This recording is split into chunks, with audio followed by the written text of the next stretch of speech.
Bem, boa noite.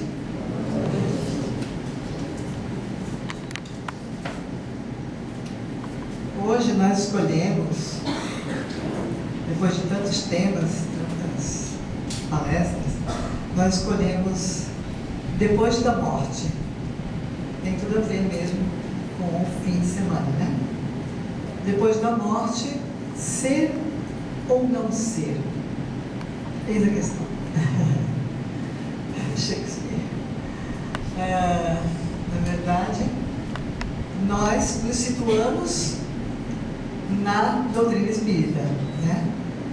Não no teatro, mas na realidade da doutrina espírita.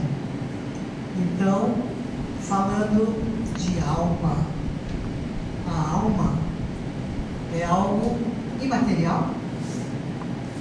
A alma, a nossa alma, é algo que se desfaz com a morte, desaparece.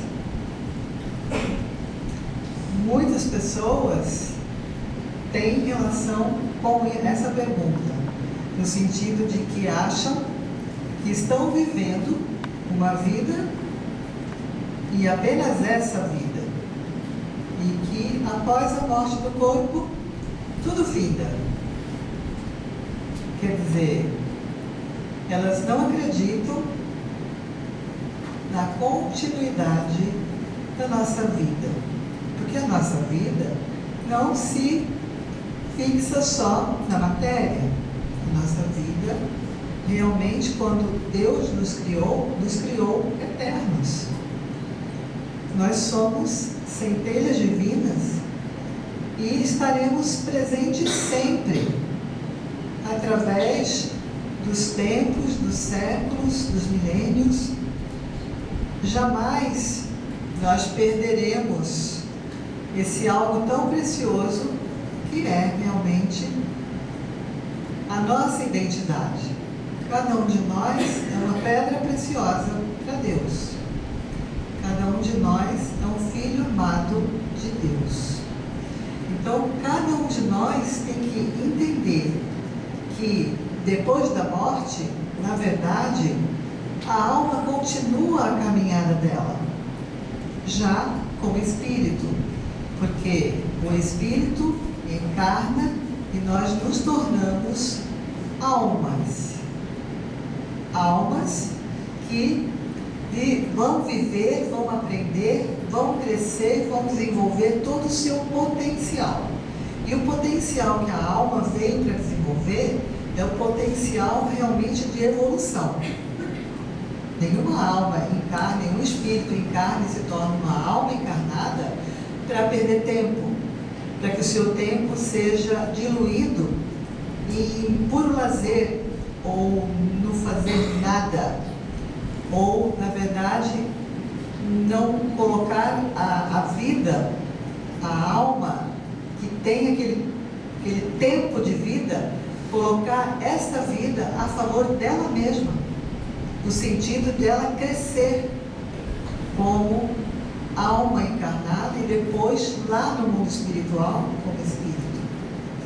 Então, muitas pessoas, ao deixar o seu parente lá no túmulo, pensam que nunca mais o verão e entram realmente em desespero, porque acham que nunca mais terão oportunidade de vê-lo, sendo que nós sabemos que depois da morte, aquele parente querido, aquela pessoa querida, pode estar de volta ao lar,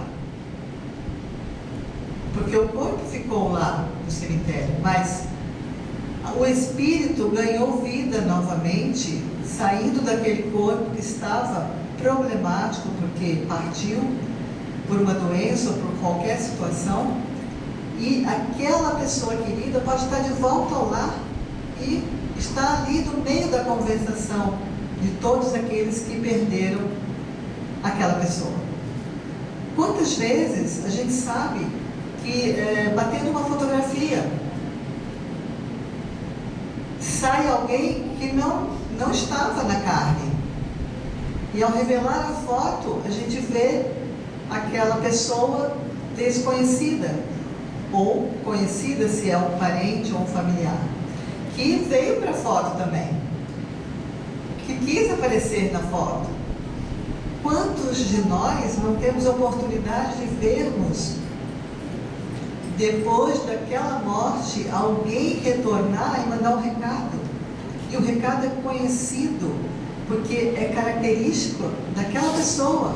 Aquela pessoa tem uma forma diferenciada de falar, de se apresentar, o modo dela encarar a vida, tudo é a identidade dela, é a carteira de identidade dela. Ela foi embora e passou para o outro lado da vida, para outra dimensão que se relaciona com o lado de cá, com o plano matéria. A gente sabe disso, que o plano matéria e o plano espiritual estão sempre interligados. Existe uma correlação entre o mundo da matéria e o mundo espiritual. E a gente sabe que é uma realidade, muitas pessoas negam essa realidade.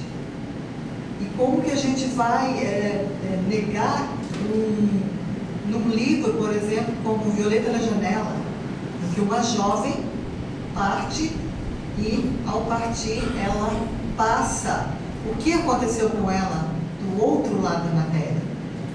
O mundo que eu encontrei do Luiz Sérgio também passa a mesma coisa. Foi um jovem também, de 23 anos, que partiu e ninguém esperava, porque ele tinha toda a saúde, foi um acidente. E, na verdade, ele passa no livro tudo aquilo que ele encontrou do outro lado. Porque o outro lado é mais vivo ainda do que este lado da matéria. Porque o outro lado da matéria, o lado espiritual, é imorredouro. O lado da matéria é impermanente, tudo que está aqui é impermanente. Se a gente olhar e verificar, de repente, uma tsunami, um terremoto, e o lado da matéria aqui desaparece. Mas o lado lá do mundo espiritual, tudo é vivo e permanece. Então, é realmente uma realidade plena, viva, muito mais brilhante do que nós possamos imaginar. Tudo lá reflete a luz, tudo lá realmente tem uma pré-existência maravilhosa, porque nós vamos e voltamos, e muitas vezes voltamos para outros lugares, mas o plano espiritual é sempre aquele. O plano espiritual não muda. E quando nós fazemos as coisas certas, não devemos temer passar para o outro lado. Não temos o que temer, porque fizemos o melhor que nós podemos fazer. Então, depois da morte, fica tranquilo. Você sabe que ao chegar lá, você não vai ter do que se arrepender. O teu aspecto será preservado. A luz que você conseguiu manter durante o processo teu de encarnação vai permanecer contigo. Você vai levá-la. Todo o conhecimento que você adquiriu, você vai levar. Ninguém tira de você. Então, a riqueza do afeto que você desenvolveu também vai levar. Então, são coisas imorredouras, são tesouros que a gente não perde jamais. Essa parte de depois da morte, muitas pessoas não se situam quando vem uma materialização, que é a maior prova que depois da morte tudo continua. Uma materialização, o espírito está ali e materializado, ele pode ser tocado. Ele fala e pode ser até abraçado. Quer dizer, uma prova daquela coisa imorredoura que é a nossa alma, né? Outra coisa, quantas pessoas consideram uma casa assombrada? Só porque o quê? Porque alguns espíritos se manifestam por lá. E aí ninguém é capaz de encaminhá-los? Seria uma caridade se alguém tivesse essa capacidade de chegar lá nessa casa que todo mundo coloca. É assombrada. Tem espíritos aí dentro. E eles arrastam isso, eles fazem, puxam a cadeira e não sei o quê. Seria uma caridade que alguém chegasse lá e fizesse uma prece e encaminhasse aqueles espíritos. Porque eles estão ali, são muitas vezes espíritos vingadores, espíritos galhofeiros, que estão ali realmente para assustar, para apavorar as pessoas. Principalmente esses incautos que não acreditam em nada, os ateus da vida, que acham que tudo é criado do nada e que a gente está aqui por uma vez só, então vamos aproveitar tudo, vamos lesar as pessoas, vamos de alguma forma comprarmos 1001 propriedades, nem usa às vezes a propriedade, tanto que tem, só para dizer que comprou, para depois, quando partir, para depois da morte, não ter sossego, porque daí os seus parentes vão brigar por aquilo tudo que ele conquistou. Que conquista é essa? Conquista material? Essa conquista material não vai desenvolver em nós o potencial que nós temos para desenvolver, que é o potencial da luz. Por quê? A conquista de bens materiais, a gente só desenvolve o ego. Só o ego que fica alimentado por isso, pelas conquistas materiais, que muitas vezes são supérfluas. Muitas vezes a pessoa nem utiliza. Uma pessoa que tem uma casa com 14 banheiros, com 20 quartos, para que ela quer tudo aquilo? Muitas vezes você pergunta, são 3 pessoas que moram ali. Para que ela quer tudo aquilo? Para ostentação? E muitas vezes pessoas alienadas, que acham que usurpando o poder, que realmente aproveitando-se do poder, elas estão por cima. Quando voltam para o mundo espiritual, vão estar mais mendigos do que o maior mendigo que havia sobre a terra. Porque vão ter que resgatar cada moedinha tirada. Tudo que não é seu, tudo que de alguma forma você se aproveitou através do outro, você vai ter que devolver. E olha, muitas vezes a gente tem que se mover pela compaixão, porque vão passar milênios até que essas pessoas todas possam restituir cada centavo que foi lesado, foi tirado de alguém. Então temos que entender que essa parte de estarmos vivendo uma vida na matéria não quer dizer que sejamos eternos na matéria. A matéria é realmente totalmente impermanente. Nós sabemos que basta um piscar de olhos, nós estaremos de volta para lá. Então, para que esse sufoco todo? Muitas pessoas trabalham, sei lá, quase 24 horas por dia, poucas horas de sono, mas querem trabalhar e trabalhar e trabalhar e trabalham em 3 empregos. Para quê? Para ter um infarto? Porque os nossos órgãos não foram feitos para esse estresse todo, para essa angústia toda, para essa loucura que de repente invadiu a mente das criaturas do mundo. Nós vemos assim pessoas que estão num sofrimento atroz, porque estão buscando somente a matéria, envelhecem precocemente, os cabelos branqueiam antes do tempo, pela loucura de correr atrás do ouro. Não vão poder levá-lo. Não dá. Lá do outro lado não se usa isso. E nós temos um tanto de tempo na matéria. Nós sabemos que nós temos dia, hora, mês, tudo marcadinho para voltar. A nossa passagem de volta já está comprada. Não tem como mudar essa passagem. Não tem como falar assim, olha, dá para eu mudar para dia tal, e mês tal, e ano tal? Não dá. Então, assim, para que essa loucura? Para que esse desespero todo? Para que essas maldades todas? Nós temos uma história, porque se não houver história, não tem, parece que não tem um conteúdo necessário para que a gente muitas vezes assimile. Essa história foi contada pelo próprio Chico Xavier, né? Então, o Chico, na verdade, ele, enquanto na matéria, ele visitava uma família de mãe e filho. A mãe era doente e o filho era débil mental e corpo completamente defeituoso. corpo era realmente sem recurso para andar, para nada, para falar, para nada. Ele era realmente uma pessoa que vegetava. E o Chico fazia essas visitas periódicas nessa casa. Era um cômodozinho bem perto da mata, meio que isolado, porque aquela mãe recebia muitas pessoas que não aceitavam o seu filho, e ela se escondeu ali no cantinho. E o Chico sabia e ia visitá-lo. E muitas vezes o Chico, através de falar que ia lá, muitas pessoas o acompanhavam. E ele chegava lá, ele tinha prazer de ajudar aquela mãe a banhar aquela criaturinha. Era um homem, já moço. Ele banhava, ele alimentava, ele socorria com a prece, ele fazia tudo que de melhor ele podia, ajudava a manter aquele cômodo em ordem.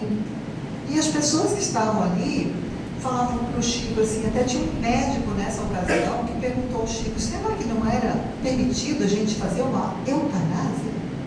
Quer dizer, tirar a vida, não esperar que viesse a morte, mas tirar a vida dele para que ele não sofresse, nem a mãe, nem precisasse de ninguém de ficar correndo atrás e ajudá-lo.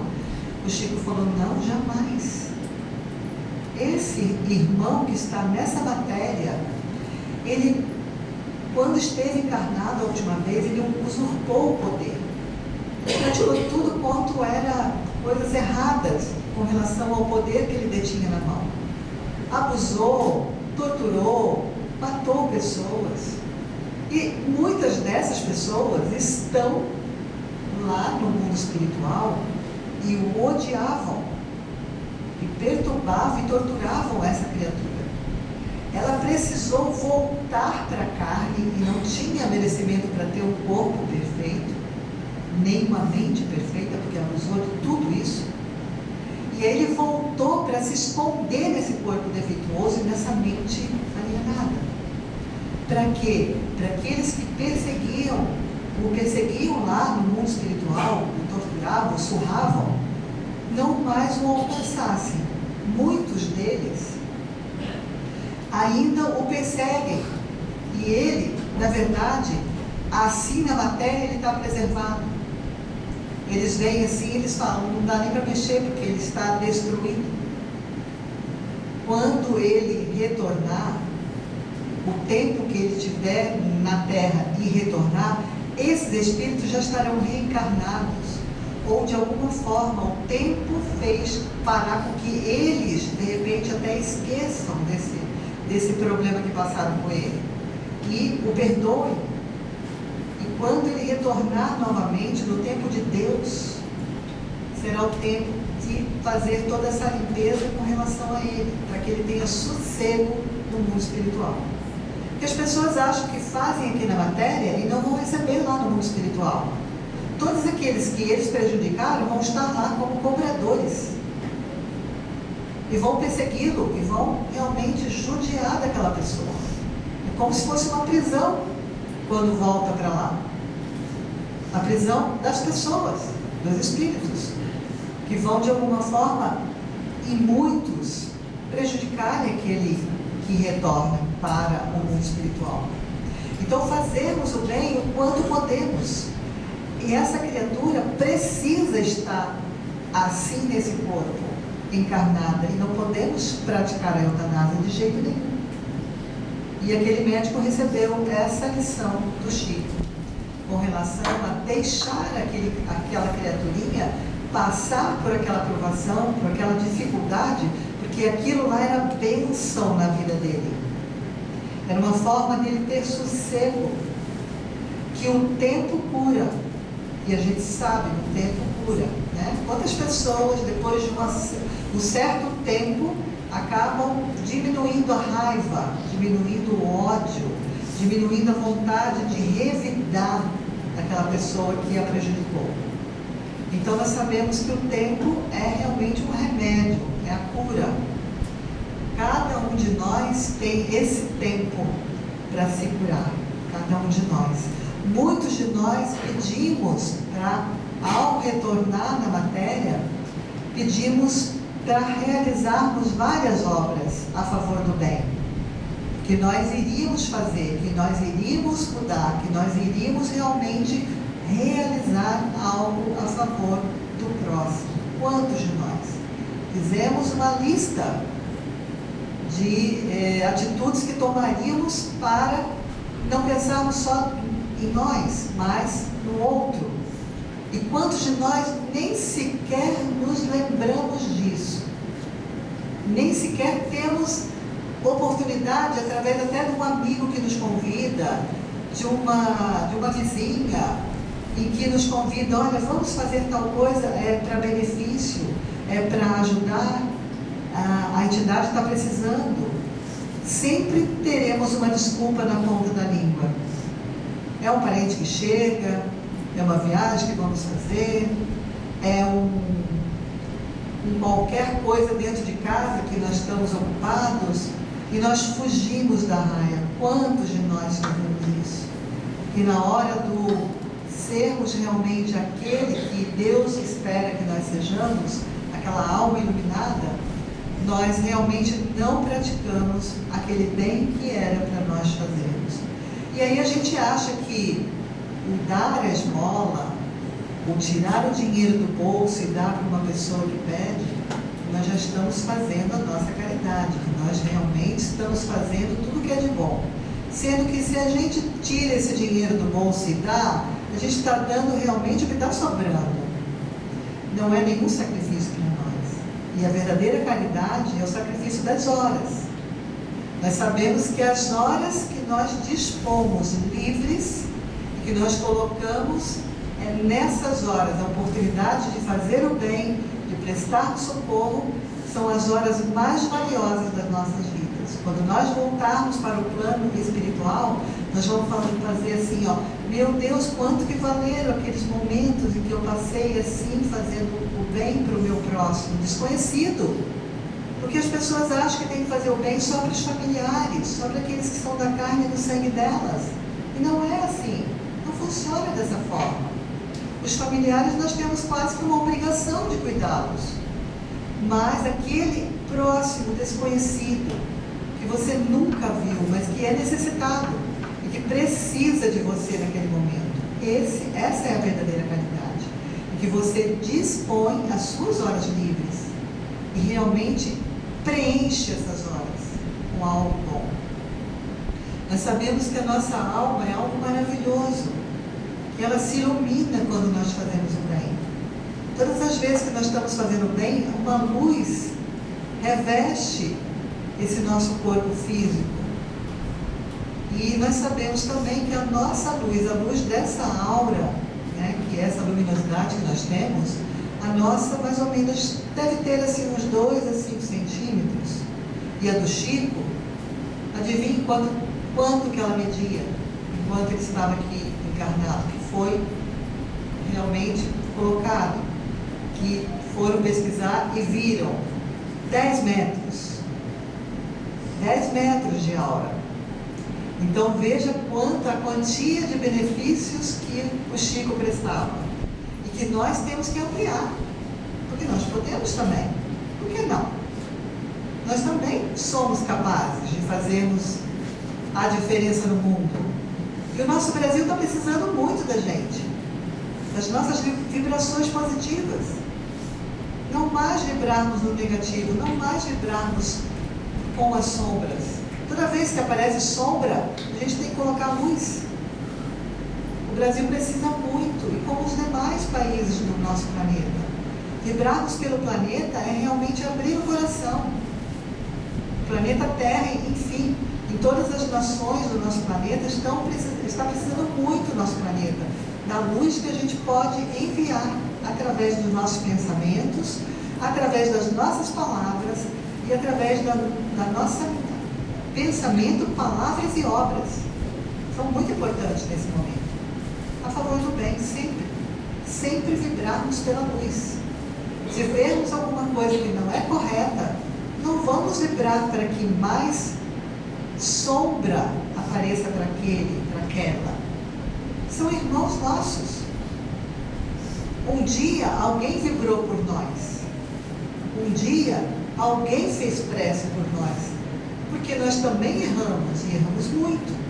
Porque se nós ainda estamos encarnando, não somos espíritos iluminados ainda. Um dia seremos. Mas cada um de nós vai ter que fazer a sua parte, correr atrás do prejuízo e buscar realmente fazer uma mudança naquilo que já fazia, tomar atitudes e realmente realizar, porque de promessas o inferno está cheio. Quantas pessoas são consideradas promessinhas? Que promete, mas fazer mesmo, aparecer mesmo, vir realmente botar a mão na massa, são poucos. E nós, o nosso Brasil está precisando muito. Está numa época difícil de se viver, em que muitas pessoas só sabem cortar, só sabem falar mal. O falar mal não ajuda nada, prejudica mais ainda, principalmente a nossa volta. Toda vez que a gente fala mal de alguém, a gente se reveste de sombras. Então, falar mal também não adianta, não muda o nosso Brasil nem o planeta. O que muda são atitudes. E a nossa alma é capaz. É uma alma milenar. Já percorreu quantos e quantos milênios. E muitos milênios foram gastos inutilmente, sem fazermos nada na proposta do bem. Está na hora da gente realmente acordar. E assim, sermos de verdade uma alma encarnada que vale a pena ser olhada como exemplo. Como tantos e tantos a gente tem para olhar e servir de exemplo para nós. Quantas pessoas são exemplo para nós, que a gente sabe? Esses mestres da luz que se doam a favor de todos nós. Quantas pessoas são exemplos de vida, de coragem, de determinação, de realmente pureza de coração, pureza de alma, porque quando o coração está limpo, a alma está iluminada.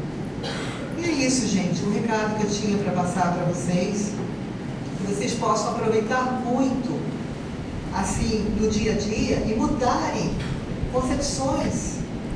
Essa coisa de ainda existe, né? Malhar Judas. Nós estamos numa época dessa, em que algumas pessoas não varrem casa na sexta-feira, porque Jesus está morto, Jesus está mais vivo que nunca. São concepções antigas que a gente ainda motiva. Porque a avó fazia, a bisavó fazia, nós não. Nós aprendemos que não tem a ver, Jesus está mais vivo do que nunca. E quanto mais a gente fizer o bem, mais Ele está dentro da gente, do nosso coração. Mais Ele vibra conosco. A conquista de ter uma Páscoa, na verdade, assim, são coisas antigas. Porque, na verdade, a cada ano é considerada um dia, desses dias de Sexta-feira Santa, de Sábado, Aleluia, de Domingo de Páscoa. Não sou contra o Domingo de Páscoa, de você reunir a família. Eu acho maravilhoso. E depois comer chocolate de sobremesa, que coisa boa, melhor. Mas não vamos cultivar essa coisa assim de dizer que Jesus está morto, que o Judas precisa ser malhado. Isso não existe. Judas já é um espírito iluminadíssimo. Já reencarnou várias e várias vezes. E já é um espírito puro. Quer dizer, ainda existem pessoas vibrando no negativo, vibrando naquela coisa ruim do passado. Nós temos que progredir, viver daqui do presente para o futuro, e não mais revirarmos esse passado. É isso. Um lembrete, porque a gente ainda ouviu esses dias alguém falando que sexta-feira não ia poder nem varrer a casa. Por quê? Porque Jesus está morto. Então, na verdade, eu não consigo entender essas coisas. Eu ouvia de avós essas coisas, mas nunca concordei com isso. Porque eu sabia que Jesus não estava morto, né? Que Ele estava vivo. E vivo deve permanecer, como nós também, né? Nós todos somos seres e realmente vivos. Agora na matéria, depois no mundo imaterial. Muito obrigada pela presença, muito obrigada pela companhia. Adorei estar com vocês. Adorei estar na companhia dos mestres de luz que nos assessoraram e que nos deram a garantia que pudéssemos falar e realmente representar algo de melhor para todos nós. Muito obrigada.